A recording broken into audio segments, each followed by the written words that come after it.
Têm sido vários os eventos a decorrer no recente espaço restaurado em Angra do Heroísmo. O Centro Interpretativo na Rua do Marquês tem aberto portas a conferências, palestras e lançamentos de livros. Um dos primeiros eventos fez parte da comemoração dos 40 anos da inscrição do Centro Histórico de Angra do Heroísmo na lista do Património Mundial da Unesco. Nos festejos está incluído um ciclo de conferências até dezembro. Desta vez, António Sampaio da Nóvoa ficou encarregue de falar sobre preservar o passado e projetar o futuro, tendo em conta o título de Cidade Património Mundial. Nesta que foi cidade de acolhimento dos seus pais, fala-nos da elevação da paz como ideia fundadora da Unesco e da importância de ser uma cidade educadora ligada à ciência e à cultura. Cidades património devem ser exemplares na participação dos cidadãos e, mais do que preservar e proteger o património, devem ser projetadas de forma dinâmica, com equilíbrio e vida. Pelas cidades vai passar grande parte do futuro da humanidade. Hoje, dependendo dos cálculos, não é? Cerca de 65%, não é? Quase 2/3 da humanidade já vive em cidades. E o movimento de vinda para as cidades acentua-se cada vez mais. As cidades são um lugar onde se travam os grandes debates do futuro e a maneira como elas se vão organizar nos mais diversos planos, a maneira como elas vão pensar o futuro, serem capazes de pensar o futuro e de se tornarem cidades do futuro, vai definir muito do que nós seremos capazes ou não seremos capazes de fazer nas próximas décadas. Julgo que temos perante nós, nas sociedades e também nas cidades, quase me apetece dizer, acima de tudo nas cidades, 3 transições. E são transições centrais para conceber qualquer plano estratégico para uma cidade nos dias de hoje. 2 dessas transições têm sido muito faladas, e muito faladas em Portugal também, porque elas são os eixos estruturantes deste famoso programa, Plano de Recuperação e Resiliência, PRR, de que muitos, eu não gosto do nome, mas é um problema meu, não é? Do plano, não é? Gostaria mais que fosse um plano de recuperação e transformação, como aliás é o nome que tem em Espanha, não é?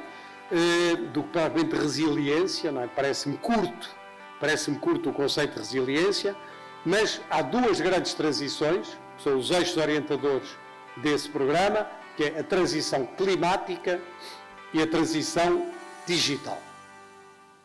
Estas 2 transições são centrais para pensar tudo, não é? Aliás, se quiséssemos voltar à Declaração Universal dos Direitos Humanos de 1948, e ninguém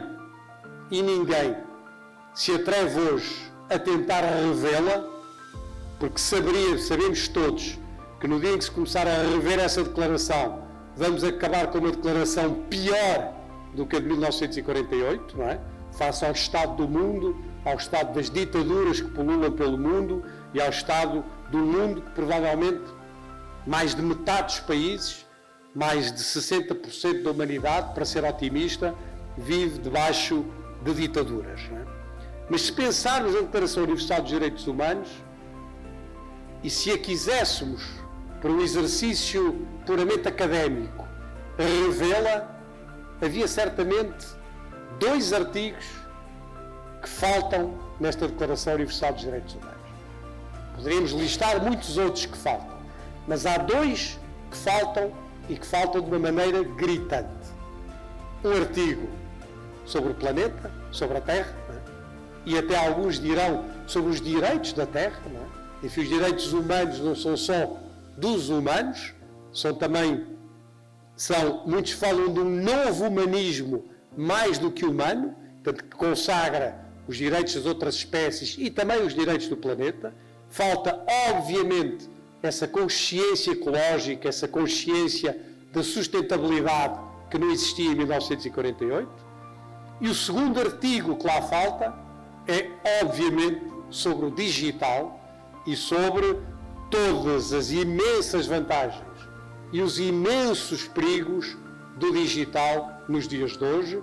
E recordo-vos a declaração de há 2 semanas do Alto Comissário das Nações Unidas para os Direitos Humanos, que disse textualmente: a inteligência artificial e as novas tecnologias estão a provocar atentados diários aos direitos humanos em todo o mundo. E, portanto, há uma consciência hoje de que falta, na Declaração Universal dos Direitos Humanos, a dimensão ecológica, planetária, da Terra, da casa comum, se quiserem ir ao livro do Papa Francisco, e falta uma dimensão do digital. Porque estas dimensões são centrais para pensar as cidades. A questão da energia, a questão da sustentabilidade, a questão da habitação, tudo o que é as políticas de habitação, as questões relacionadas com o funcionamento da cidade têm de ser pensadas hoje, sempre, a cada momento, a cada segundo, a partir desta dimensão da transição climática e deste conceito, que é um conceito que existe há poucas décadas, mas que se tornou um conceito central para todos nós, o conceito de sustentabilidade. Mas as cidades têm que ser pensadas hoje, e de maneira radical, eu diria, a partir do digital, sabendo dos perigos do digital. Mas o digital é central para os temas da segurança. Estão aqui muitas autoridades de segurança que sabem bem mais do que eu sobre isso, para os temas da segurança das pessoas, para os temas do bem-estar, para os temas de muitos atendimentos, não é? E de muitas lógicas administrativas que hoje passam pelo digital, para o atendimento de muitos temas de saúde que hoje podem passar pelo digital e podem resolver muitos problemas da área da saúde, não é? Que não necessitam de atendimentos presenciais, por tudo o que é o acesso ao conhecimento, isto é, o digital é hoje uma peça central da organização das cidades e dos temas da inclusão. O digital não pode ser um fator de exclusão, como tem sido até agora, não pode ser um fator em que uns têm acesso e outros não têm. O acesso ao digital é hoje um direito humano, e é um direito humano que tem de ser assegurado pelas políticas públicas e, neste caso concreto, pelas cidades que receberam o selo de Património Mundial.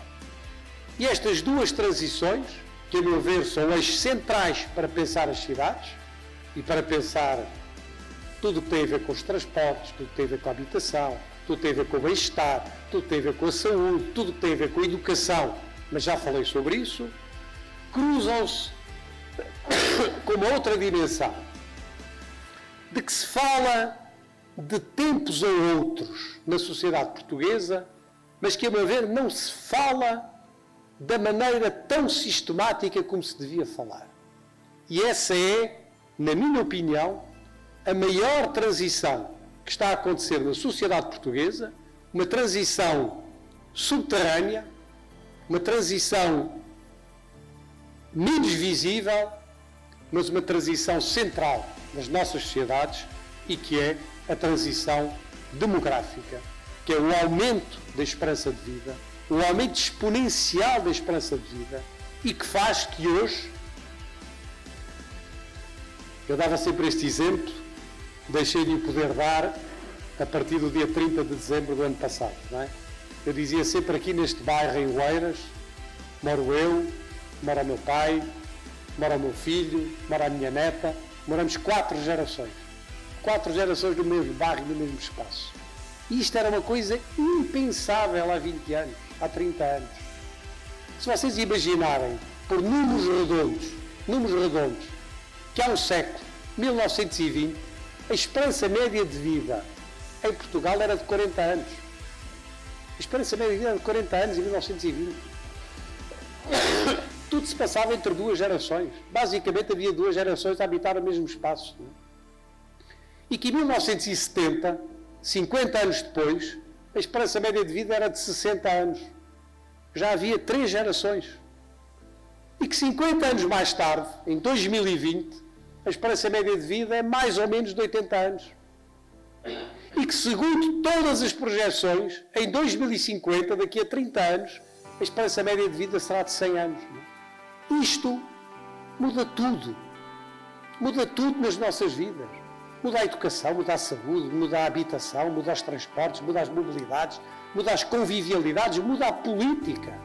Muda a política, a participação na política, muda os fatores de decisão na política, muda as questões de segurança, muda tudo nas nossas vidas e nós não estamos ainda a perceber devidamente esta dinâmica de transformação demográfica que é particularmente importante, não é?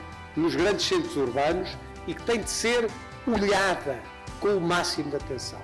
É uma dinâmica que muda até as bases centrais do que é a lógica capitalista do seu estado mais puro, que é uma lógica de transmissão patrimonial. Não é? Tudo isto muda, tudo isto é uma alteração brutal das nossas vidas e tem de ser pensadas as cidades. No caso das acessibilidades, no caso das lógicas de apoio, no caso das lógicas de intergeracionalidade e nem sempre têm sido pensadas dessa maneira. No fundo, e para terminar, o que eu vos quero dizer é que ter Património Mundial da Humanidade é um grande reconhecimento e é uma grande responsabilidade. E que a Unesco pede hoje às cidades Património Mundial é não só que preservem, obviamente que pede isso, obviamente que exige isso, não só que preservem, mas que sejam também cidades capazes de pensar em futuro e de pensar em futuro numa dinâmica de participação, numa dinâmica de inclusão, numa dinâmica de luta contra as desigualdades. Nada fazer que possa acentuar as desigualdades na vida da cidade, que possa expulsar destes centros históricos habitantes, cidadãos com menos posses, com menos capacidades. A necessidade de integrar, de valorizar, de ter no coração das cidades Património Mundial a ideia da inclusão, da participação e da luta contra as desigualdades. É um apelo permanente da Unesco e é um apelo que eu aqui vos faço também para terminar esta minha conversa. Uma conversa que passa sempre, no caso das cidades Património Mundial, por uma valorização dos espaços públicos. Acrescenta que o turismo não deve ser um predador e causar danos a determinados patrimónios culturais. Além do património, é necessário promover formas de expressão artística e não apenas preservar edifícios. Já no feriado de 25 de abril, decorreu outro evento neste espaço, na altura em que se comemoram os 216 anos de nascimento de Teotónio de Ornelas Bruges. Por iniciativa do Grêmio do Atlântico, foi lançado um selo de homenagem numa sequência de selos referentes a figuras do liberalismo, através do Núcleo Filatélico de Angra do Heroísmo e dos Correios de Portugal. Esta é uma forma de divulgar a cultura e história açoriana por todos os cantos do mundo. Nós idealizamos esta fotografia que aqui está, que foi impressa no verso do bilhete postal, que até parece ser um selo, um desenho, e vão gostar, porque há uma curiosidade. Foi a nossa escolha. É que hoje, este ano, também se comemoram os 160 anos, os 180 anos, em que o Presidente encarregue para erigir o monumento à memória foi nem mais nem menos o Teotónio de Ornelas. Outra particularidade é o carimbo que vai obliterar a oferta dos Correios de Portugal, a quem agradeço que transmita o nosso agradecimento e a colaboração. Também tem uma particularidade. É simbólico, é concordando com o ato que nós estamos hoje a homenagear e com outra particularidade. É o primeiro carimbo na marcofilia portuguesa a ter duas entidades privadas, o Núcleo Filatel de D'Angra e o Grêmio do Atum. Será uma honra para nós e para os Correios de Portugal devolverem o carimbo ao Museu das Comunicações, onde irá perpetuar toda esta nossa homenagem. Curiosamente, sabiam que há exatos 60 anos, quem era o presidente da direção do Núcleo Filatel de D'Angra? E termino respondendo: Teotónio de Ornelas Brus Júnior. Houve ainda tempo para uma conferência proferida por Jácome de Brus, trineto de Teotónio de Ornelas. Estão previstos vários eventos no Centro Interpretativo de Angra do Heroísmo nos próximos tempos.